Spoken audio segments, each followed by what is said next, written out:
Hey, y'all, and welcome to Trials to Triumphs. I'm Ashley Blaine Featherson-Jenkins, but you can call me ABFJ. This week, author and academic Dr.Joy DeGruy talks to me about honoring the legacies of family and finding hope beyond generational trauma. Y'all, our conversation has fundamentally changed who I am as a Black woman. In her powerful book, Post-Traumatic Slave Syndrome, Dr. DeGruy examines the survival tactics used by the descendants of survivors of the transatlantic slave trade and finds a path toward healing for the Black diaspora. Dr. DeGruy taught me that despite a world of deep injustice, we can find meaning, fellowship, and joy. And what I understand about that moment as a mother, I understood that I could not allow that to destroy my son. I had to find something to make him remember who he is and whose he is. And in our Sankofa moment, Dr. DeGruy invites a special guest to her Wellness Wednesday. She was an incredible woman. I never reached that point in my life where I could have the kind of conversation with my grandmother that I would have now with her.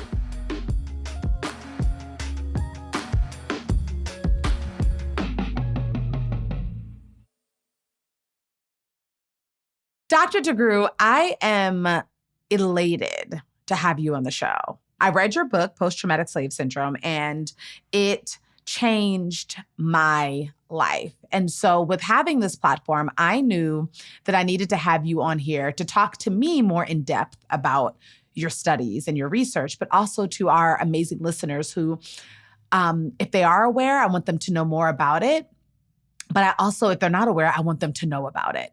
Just as a Black person in America, I think it helped me connect a lot more to my identity, to my family, to my history, to my ancestors. And I just want to say thank you. Thank you so much. And I'm so excited also to get to know you better. So welcome to the show. Thank you. It's wonderful being here. So, okay, we're going to start with an icebreaker question. Okay. I want to know, what is one tradition or routine that you do as a means of relaxation or self-care? Well, it's so interesting you asked, because the two things that I actually do the most, I was working on today. I do beadwork, prayer beads for my grandkids. I'm a Baha'i, so my grandkids are Baha'is. So I actually do the beads, then I pray on the beads. And I let them know that I've started it for them. And then I create a book for them. This happens around age 15. So we have 3 family members that are turning 15. So I'm actually engaged in making the beads right now. And that is something that's very calming for me. It's very centering, and I enjoy it. So that's one. The other thing I do, which somehow startles people, is that I fish. Yes. I'm going to Alaska on Wednesday. Yes, you are going to Alaska. Yes. I am going to Alaska on Wednesday with my fishing buddy and my sister-in-law because my husband's not into fishing. My daughter's not into fishing. But I do. I love fishing. Being Black and unlimited to me means I can do anything I set my mind to. It means I am limitless and I can live without borders. So what does it mean to be Black and unlimited? It means being exactly who you are. To be unlimited in your potential, to be unlimited in your creativity, to be unlimited in your imagination, to be unlimited in your vision. Throughout the year, join Walmart in amplifying the voices of Black brands and creators, giving them a stage to spotlight their unlimited brilliance. Walmart is committed to supporting Black brands and creators today and every day. That's Black and Unlimited. Visit walmart.com/Black and Unlimited to learn more. What I'm hearing is that you like to use your hands. That's really special. That's beautiful. I do. I love that so much. And I have to mention this. I came to know you through my dear friend, Melody Asani. You were speaking at her store on Melrose. She was doing a series, and I came to support, and I wanted to hear you speak. I bought the book that night, and nothing has ever been the same. So shout out to Melody Asani. So I want to start at the beginning, Dr. DeGruy. What did Los Angeles give you? Well, I think it gave me incentive. Mm. It gave me an incentive. I grew up hardcore, beginning of the Crips and the Bloods. My sister and my brother were very engaged in the movement. My brother was affiliated with the Black Panthers. My sister, political science major, truly an activist even to this day. My mother had a scholarship for college, but didn't go. She married and raised a family. But my dad, who only went to the 6th grade, really was a very proud man, a brilliant man, called himself an Asiatic Black man before people said Black was beautiful. And so I had a real sense of my Blackness. And growing up in LA, Watts riots, looking at all of the changes, issues of poverty, gangs, all of those things gave me an incentive to do a deep dive, a deep dive into us, into Black people, into who we are, our experience, and how we move in the world. So in your research, you talk a lot about respect. And so I want to know, who is the person you would say, looking back, you respected most when you were younger, and why? I think it changed. I think early in my life, it was just really clearly my mom and my dad.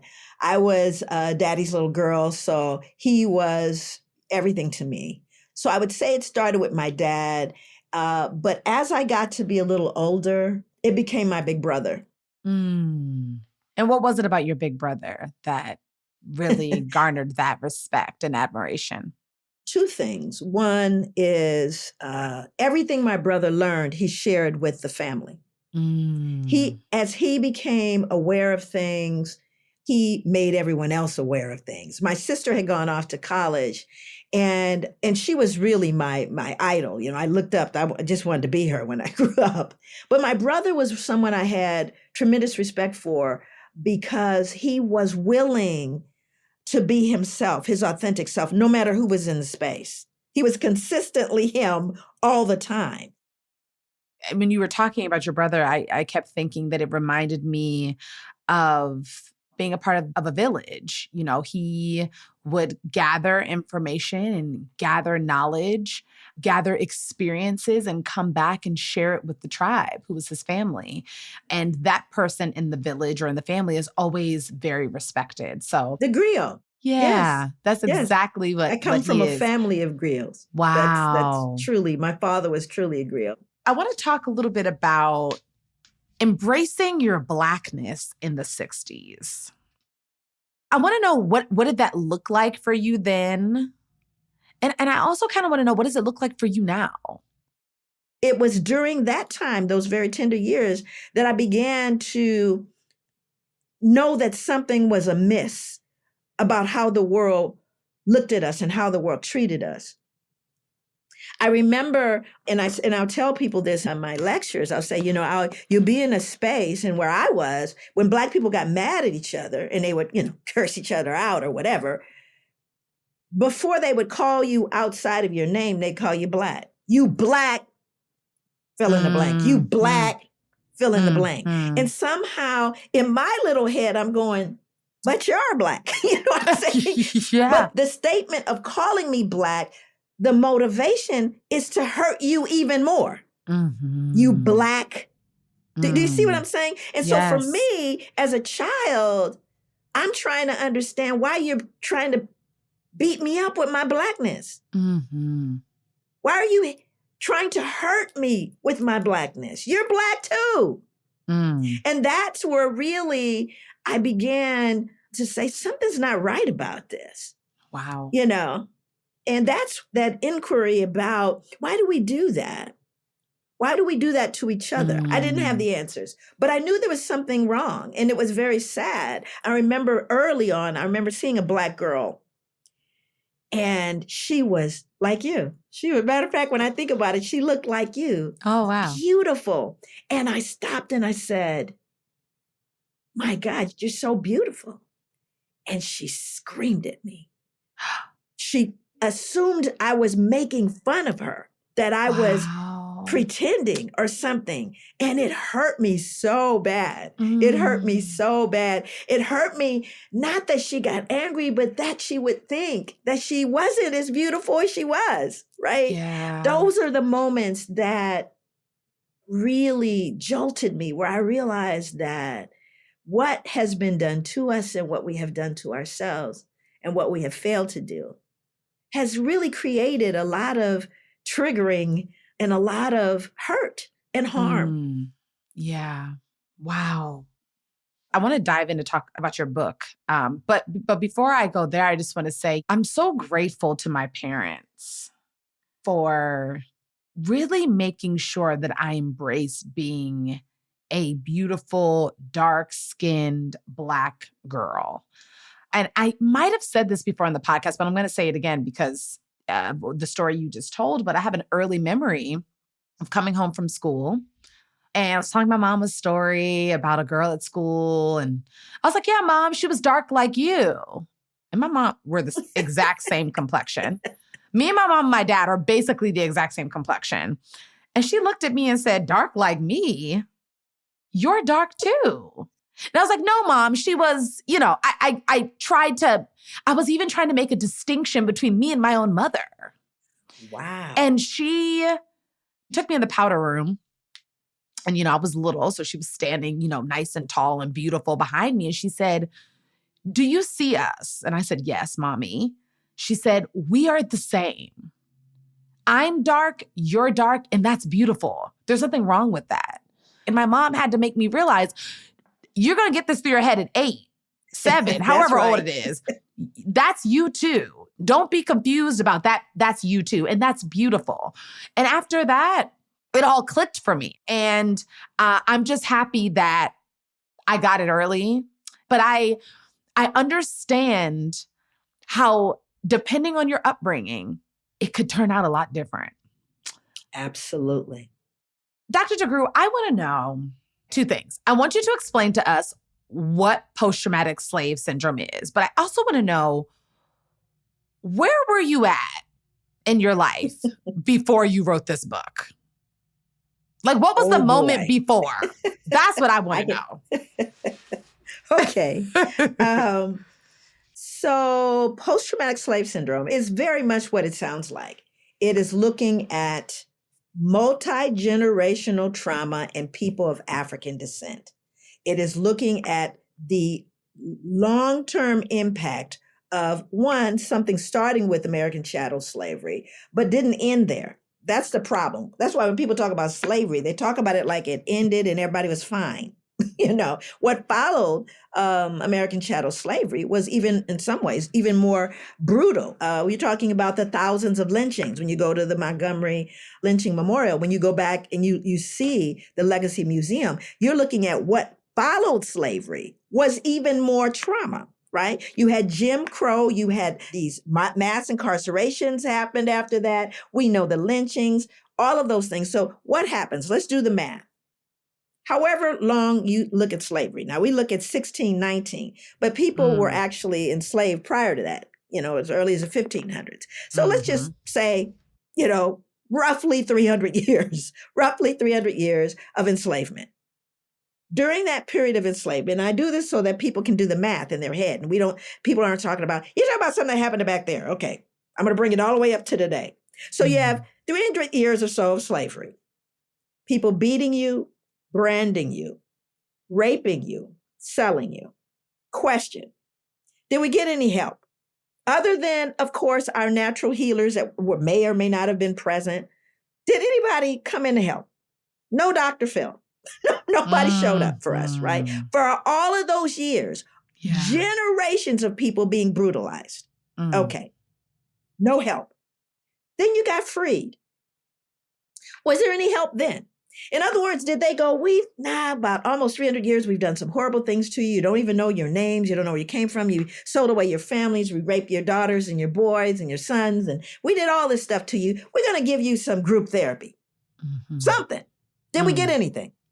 So you have 300 years of slavery, then you got freed, no help. Here's the question.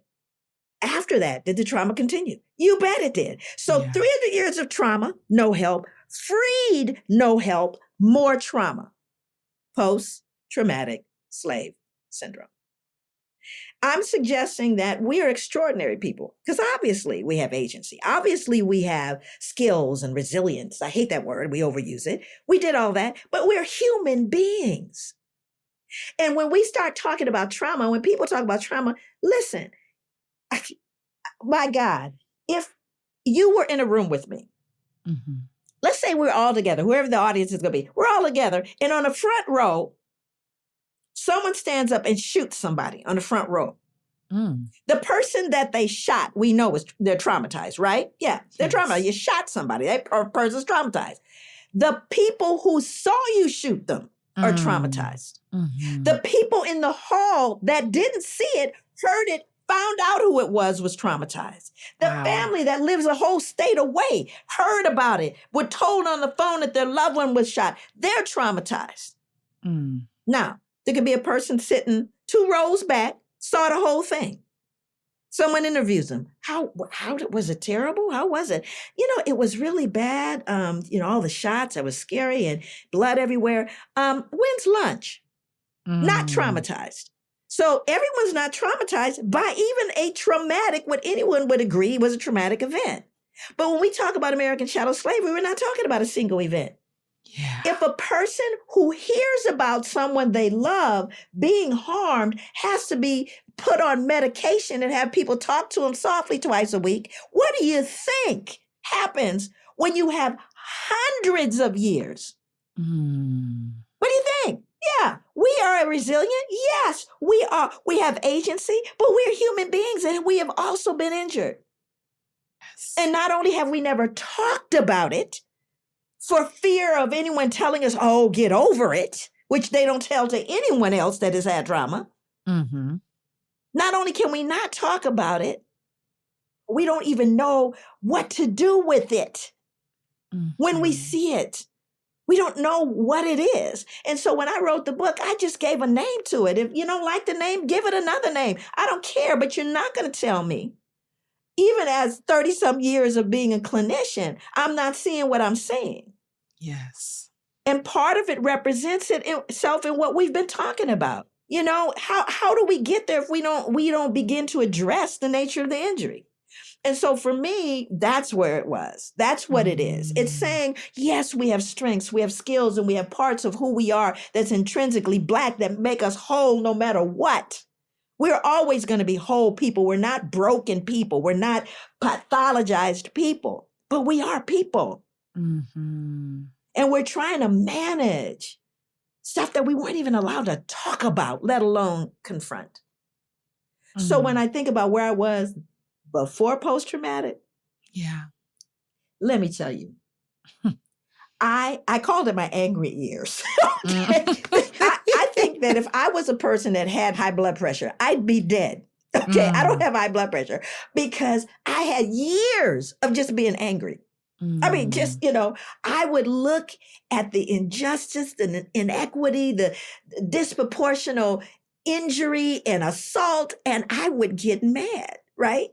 And I had to find a place for that, a space for it. So I started to look. I started to do the deep dive. I started to speak to elders. I sat at their feet. I asked them to tell their stories, and I collected those stories, and I was renewed. Dr. DeGruy, if you were to describe your purpose, what would you say? Wow. There's a couple of ways that I would describe my purpose. To know and love what is true, God or the unknowable essence, whatever people want to call it, and to help to develop and establish an ever-advancing civilization, an ever-advancing world, a world where there is joy and there is safety and there is peace. I feel like that's my purpose. That's the big purpose. And I think in some ways it's all of us have our lane in that purpose. But I think that small purpose, joy, is to help those people who people don't see, I've always been that person that befriended the kid in school that people made fun of. I gave my lunch to the kid that didn't have one and pretended I didn't want it. I stood up for people who couldn't stand up for themselves. That's who I am. And that's how I show up in the world. And I don't care who you are. Yeah. I stand up for what is just and fair and right. And I don't care who it is that's being treated unfairly. I'm going to stand for that person. And there are a lot of those people. And a lot of those people disproportionately look like us. And so I feel a commitment, a purpose to help heal the people that look like me. Yeah. You're doing it. Trying. That's how we're here. You have been such an important part on my healing journey as a Black woman. And your wisdom, your love has been invaluable. Truly. I can't tell you how much it means to me. Given that we're all dealing with post-traumatic slave syndrome, whether we're aware of it or not, what is your hope for our community in getting closer to healing? I think that one of the things that we talk about in the model that I've developed, and the model encompasses our whole lives and the whole village in a real way, not a philosophical way, but in a real way, a tangible way, because we all have to heal. And I'm not saying one way. There are a lot of lanes. There are a lot of lanes that will help us. Like you asked me what I do. I go fishing, I bead, and I have a garden. Other people meditate or they jog or whatever they do. I'm saying there are many roads that lead to healing. This is just my lane. Right. But everyone has to do their part. Does that make sense? Yes. All of us have to lean in. There's nobody that gets to rest on your laurels. Everyone has something to contribute and participate in. So that's what I would say. And hope. I have more than hope.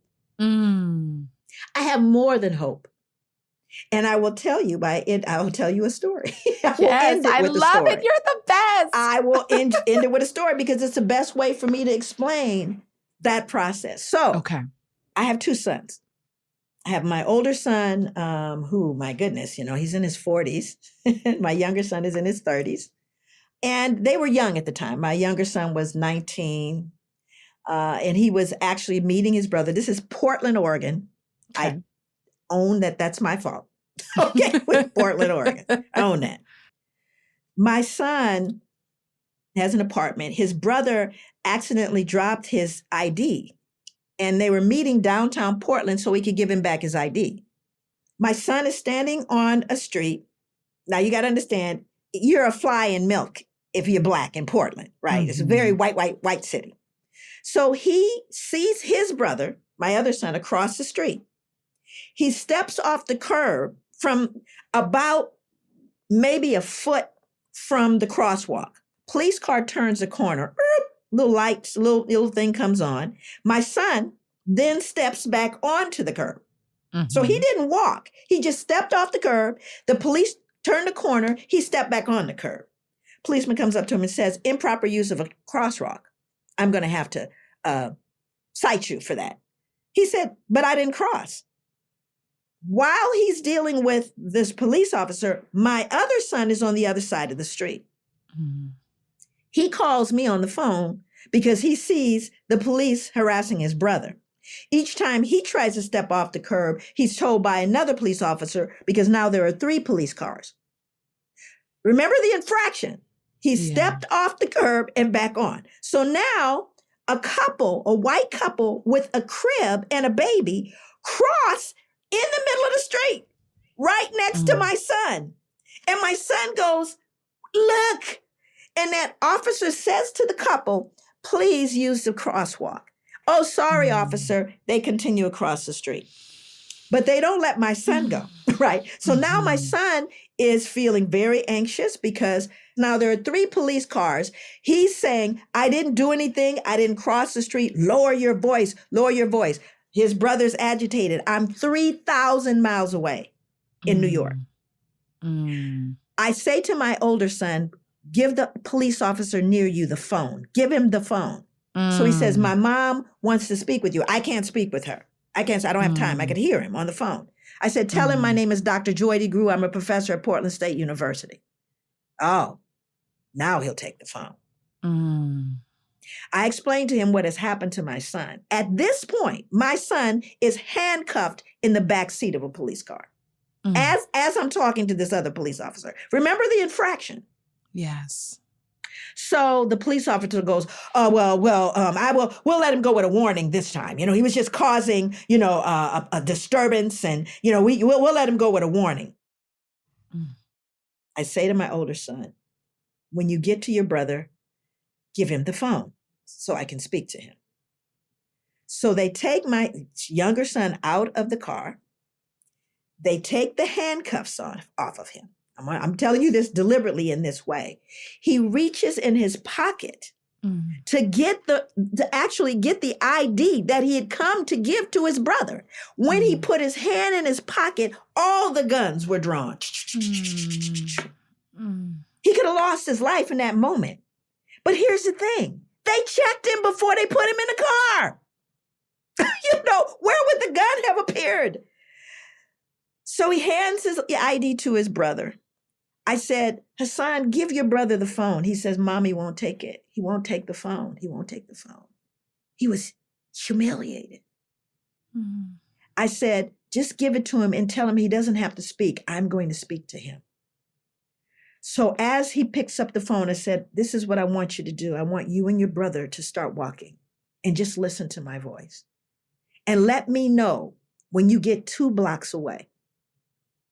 And I will just speak to you as you're walking.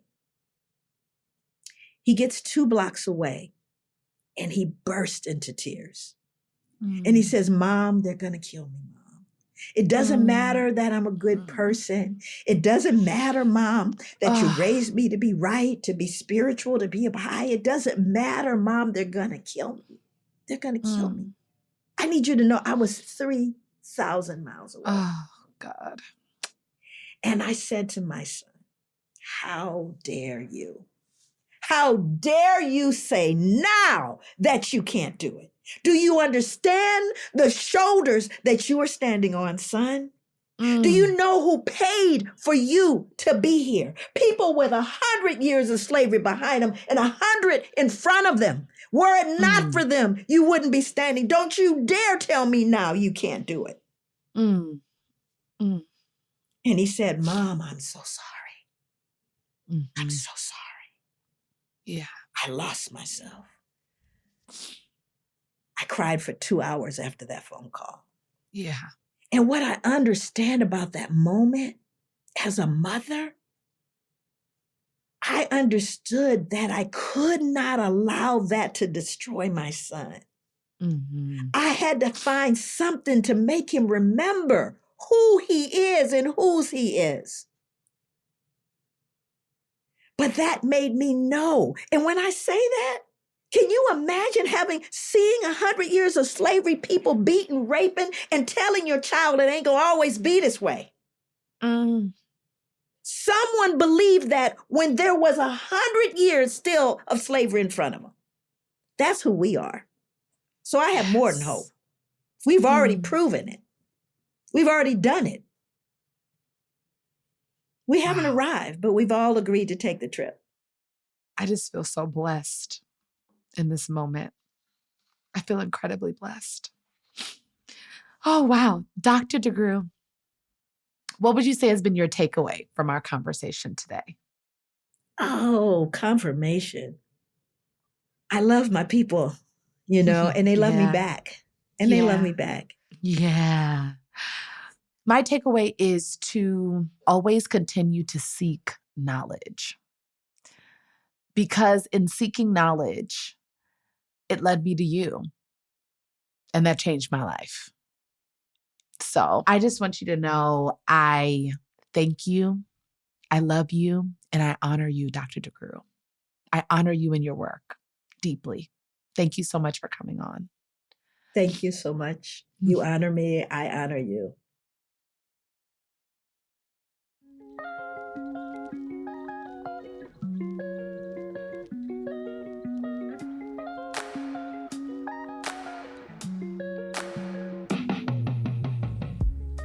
After the credits, the person from Dr. DeGruy's past who was sitting in on Wellness Wednesdays. Stay with us. Thank you for listening. This podcast is produced by LWC Studios for OWN. The show's executive producer is Juleka Lantigua. Managing producers are Camille Stennis and Paulina Velasco. Editing assistance from Jordan Cowling. Mixed by Kojin Tashiro. Assistant producers are Michelle Baker and Shanice Tyndall. If you enjoyed listening to this episode, and we hope you do, please make sure to subscribe, leave a rating, and review wherever you listen to your podcast to ensure you hear the next one. So, Dr. DeGruy, who is one person from history that you would want to have on your Wellness Wednesdays? I immediately think about my family. I mean, honestly, I think about my grandmother, Ophelia. I think I'd want to talk to grandmother Ophelia. She was an incredible woman. I never reached that point in my life where I could have the kind of conversation with my grandmother that I would have now with her. And so I would love to have her on Wellness Wednesday. I love that.